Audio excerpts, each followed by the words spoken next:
This is something I love to do in multiplayer LAN battles, deploying a fully Vanguard army in the face of my opponent. This can actually be quite effective against armies that focus on long-range firepower because first of all, you're skipping the marching phase as you are getting straight into the melee charge. This means that your opponent does not have the time to casually shoot at your army while you're still trying to close in and charge your opponent. The fast-moving missile units also didn't get the chance to skirmish either. This greatly limited the effectiveness of my opponent's ranged units. Secondly, a full Vanguard army gives me a significant initiative in the battle. My opponent was ready for a more laid-back start, trying to dish out the damage from long range with the Necrophax Colossus. But unfortunately for him, with the full Vanguard deployment, action went from 0 to 100 as soon as the battle begins.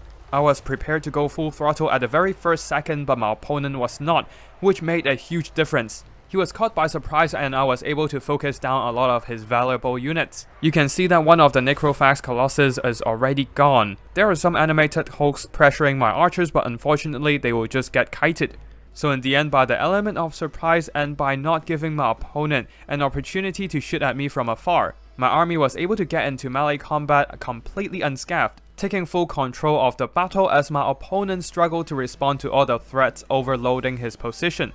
At this point, it is only a matter of time before I clean up all the zombie chaff and my Swift Shiver shards will be able to focus down Count Noctilus.